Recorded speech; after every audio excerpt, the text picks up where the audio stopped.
Olá, pessoal. Eu sou a professora Marcela Monteiro, lá da Universidade Federal Rural da Amazônia, do campus de Tomiaçu, e hoje eu vou conversar com vocês sobre a circulação oceânica de larga escala para dar continuidade à nossa disciplina de geologia. É importante vocês saberem que a circulação oceânica ela é formada por duas componentes principais. Uma delas é a circulação superficial, que é aquela circulação causada ali pelos ventos que atuam na superfície do oceano, né, que atritam na camada superficial do oceano. Como vocês podem ver aqui nessa figura à esquerda, isso aqui é uma representação esquemática das correntes superficiais. Em vermelho nós temos as correntes quentes e em azul nós temos as correntes frias. E a segunda componente seria aí a circulação termoalina, que também é conhecida como circulação profunda ou circulação meridional. Essa circulação, ela é resultante aí da mudança de densidade da água no oceano. Então, novamente aqui em vermelho eu tenho o que seria a água quente, né, a corrente quente, e em azul a corrente fria. Outra coisa importante para a gente ter em mente hoje, quando a gente vai falar de circulação oceânica, é que o oceano ele está aí interagindo constantemente com a atmosfera, né? Essa interação ocorre através das trocas de energia na forma de calor, que gera o chamado fluxo de calor. Isso pode gerar o aquecimento ou o resfriamento, tanto do oceano quanto da atmosfera.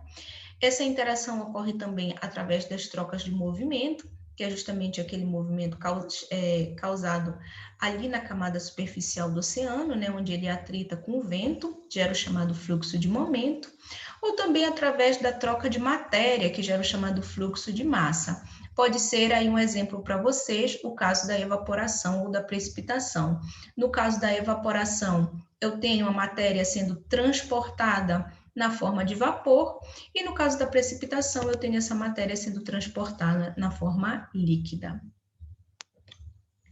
Bem, é importante vocês entenderem também que a circulação oceânica ela é responsável pela redistribuição da energia no planeta.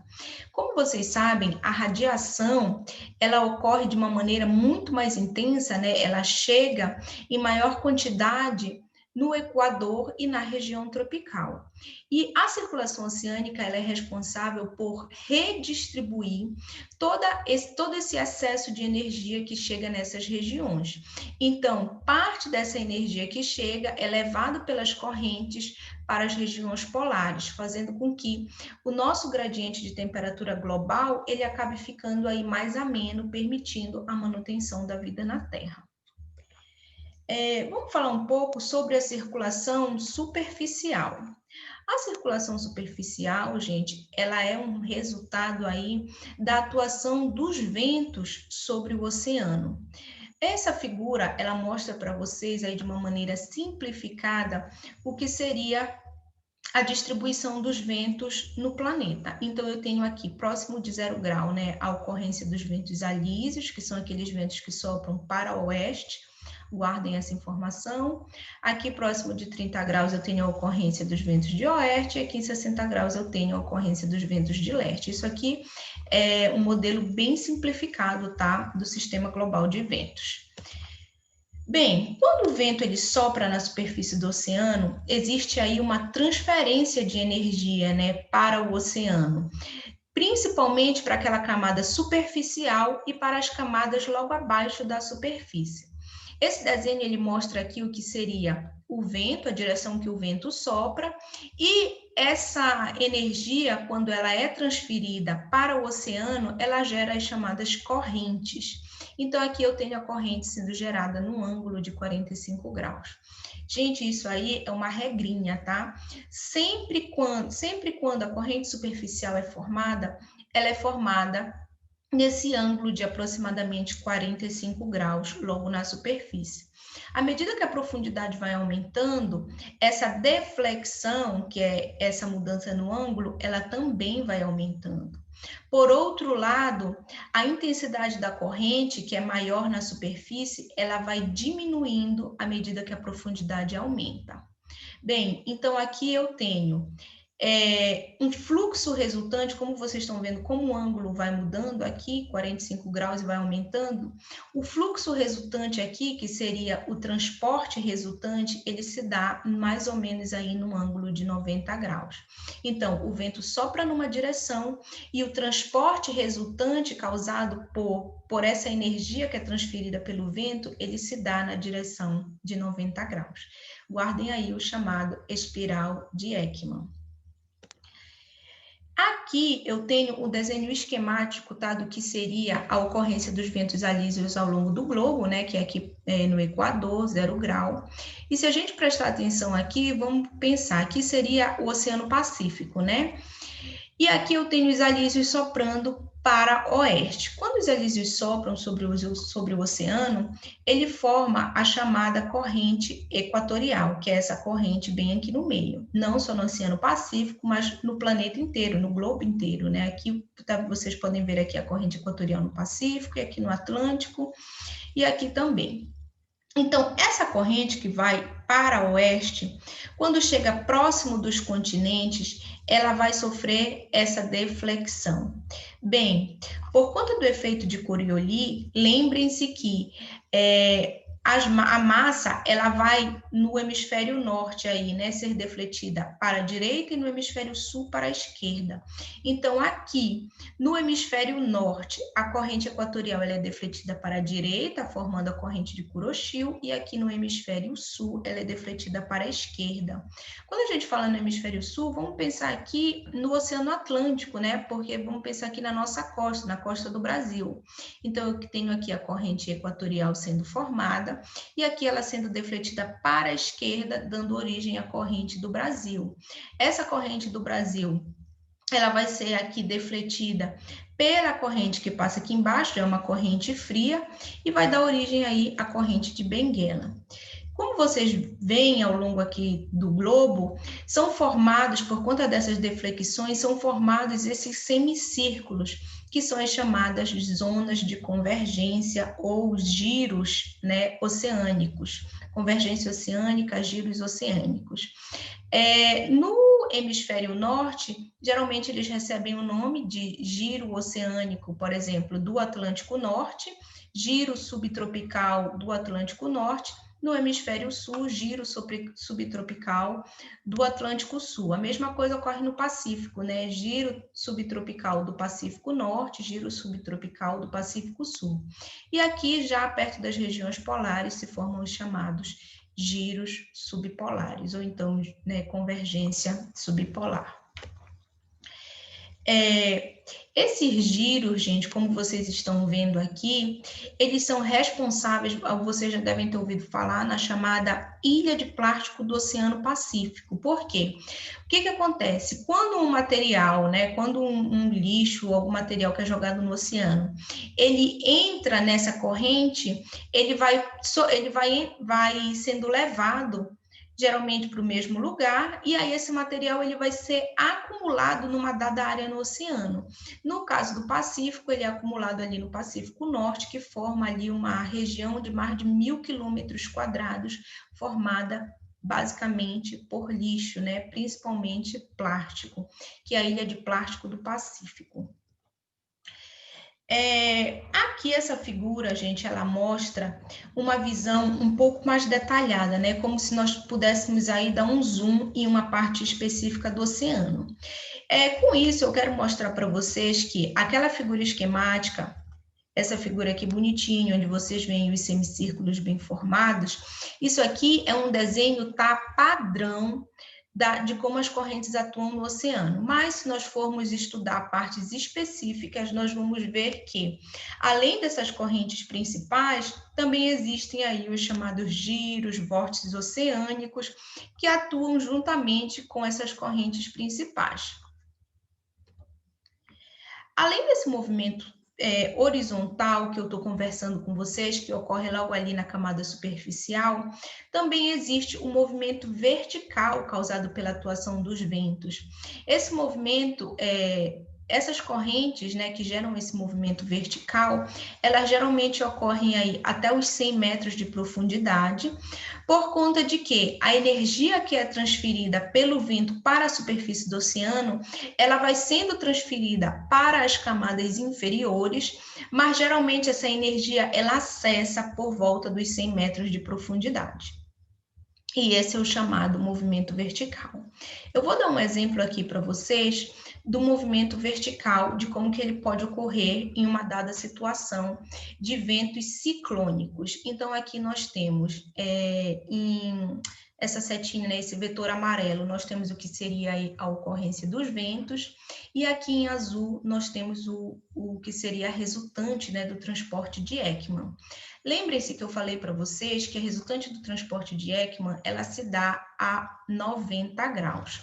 Então, aqui eu tenho o sistema de ventos que ocorre, vamos supor aqui que isso seriam os ventos na atmosfera, e o transporte resultante no oceano, ele se dá nessa direção aqui, a 90 graus. Quando vocês olham essa figura, que a gente pode perceber que o transporte resultante, ele está ocorrendo aqui à direita, né, da direção do vento. Automaticamente, então, eu já posso inferir que se essa deflexão foi para a direita, isso aqui é um desenho esquemático do hemisfério norte. Então, eu tenho aqui o transporte resultante gerando uma remoção de água, né? Vocês estão vendo aqui que a água, ela está sofrendo aí essa divergência. A água, ela está sendo como se fosse retirada aí de um ponto do oceano. Só que, gente, pensei bem, no oceano não existe como eu tirar uma parcela de água e aquele local ficar vazio. Então, o que vai acontecer? Esse local ele vai ser preenchido pelas águas do fundo que vão começar a ocupar aquele espaço. Então, aqui esse desenho embaixo, vocês estão vendo aí, uma representação do que seria um perfil em profundidade. A água, ela sendo removida, né, sofrendo aí divergência, e essa parte mais escura aqui, que seria a água profunda do oceano, sofrendo esse movimento ascendente para ocupar esse espaço. Bem, isso é a chamada ressurgência ou upwelling. Acredito que vocês já tenham aí ouvido falar, né, sobre a ressurgência que ocorre no oceano. Nesse outro exemplo aqui, eu tenho os ventos nessa direção, mas em compensação, aqui a resultante, o transporte de Ekman, ele está empilhando a água. Então, pensem bem, aqui a água está sendo toda levada para um mesmo ponto, o que a chamada convergência, o que a gente costuma chamar de convergência ou Dowelling. Só que, novamente, a água no oceano, né, ela não vai poder ali se empilhar e ficar como se fosse uma montanha. Então, o que vai acontecer? Esse ponto de acúmulo de água ali, nesse ponto, a água ela vai sofrer o chamado Dowelling, que seria aí esse afundamento. Então, isso é o chamado movimento vertical que ocorre por conta da incidência de ventos na superfície do oceano. Essa figura, ela mostra para vocês aí um pouco da ressurgência costeira, como que ela pode ocorrer em alguns lugares. Deem uma olhadinha aqui e prestem atenção. Essa parte amarronzada aqui seria a coluna de água superficial, essa parte azul seria água profunda, aqui nessa setinha eu tenho os ventos e essa parte aqui seria a região costeira. Então, os ventos soprando, né, com uma intensidade forte, vai empurrar essa massa d'água da superfície, que está próximo da costa, e essa região ela vai ser aí ocupada pela água profunda, né, que é aquela água fria, rica em nutrientes. Bem, por se tratar de uma água fria, rica em nutrientes, isso vai favorecer aí a produtividade primária, o desenvolvimento do fitoplâncton, e geralmente isso gera um bom resultado para, por exemplo, quem trabalha com pesca nessas regiões. A ressurgência, existe uma ressurgência muito famosa que acontece na costa do Peru, aqui no Brasil também existe uma ressurgência que ocorre ali no estado do Rio de Janeiro, na região de Cabo Frio, que nada mais é, né, do que o afloramento dessas águas frias na superfície. Eu estou mostrando para vocês sobre a circulação oceânica, né, dando foco na região do Equador e na região tropical. Mas na região polar, nós também temos aí as correntes oceânicas superficiais, e como vocês podem ver aqui, são essas linhas em azul, essas correntes aqui, elas fluem livremente, né? Elas não são aí defletidas, não formam esses semicírculos, pelo fato de que não existe aqui blocos continentais que vai interferir a viagem dessas correntes. Então, se nós pudéssemos ter uma vista aérea, o que nós veríamos seria isso aqui, que nada mais é do que a corrente circumpolar antártica fluindo aí ao redor, né, da Antártica, sem sofrer essas quebras, essas deflexões. Bem, falando agora da segunda componente, que se trata da circulação termoalina, essa circulação, gente, é uma circulação geral que ocorre nas diferentes bacias oceânicas, mas é uma circulação de água profunda. Na verdade, é uma circulação que vai desde a região profunda do oceano até a superfície.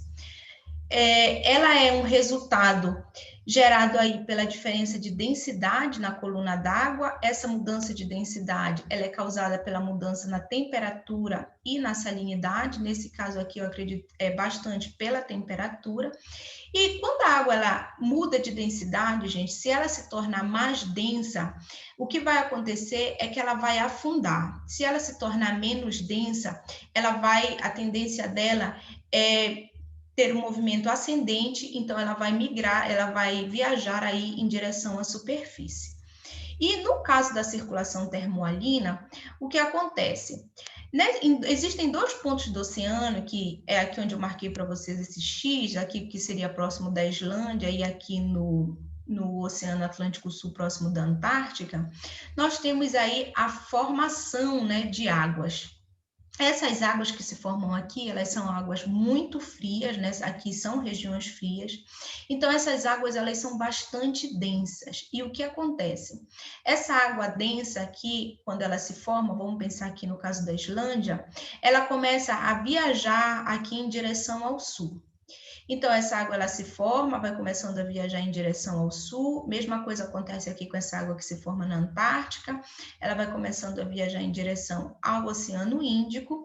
E por ser uma água muito densa, ela viaja em profundidade. A água densa, ela tende a afundar no oceano. Então, ela afunda e faz essa viagem aqui pela região profunda do oceano. Porém, à medida que essa água vai se afastando desse ponto de formação, ela vai se misturando, né, com outra água que já tem no oceano, e ela vai se afastando também dessas regiões muito frias. Isso faz com que ela vá perdendo calor e então vá se tornando menos densa. A ponto de que, quando ela chega aqui no Pacífico, ela já consegue aflorar na superfície do oceano, porque ela já perdeu toda essa densidade. E aí, essa viagem de retorno dessa corrente, dessa massa de água, já acontece pela superfície. E aí, então, todo o caminho de volta, né, é feito pela superfície, pelo fato de ser já uma água menos densa, uma água mais quente. Bem, essa circulação termoalina, né, essa água aqui no fundo do oceano, essa água formada, ela permanece aí viajando pelo fundo do oceano por décadas e até mesmo por séculos. Isso aí é um processo lento que vai ocorrendo e que vai sendo, essas correntes, elas vão viajando pelo fundo do oceano à medida que uma nova quantidade de água que vai sendo formada e aí vai empurrando, né, toda essa água que já existe para outras regiões. Bem, eu espero que vocês tenham entendido essa aula, eu espero que vocês consigam captar aqui o que foi passado para vocês, mas se vocês tiverem dúvidas, vocês sabem que vocês podem me contactar, né, lá pela nossa caixa postal, pelo WhatsApp ou por e-mail. Um abraço, pessoal.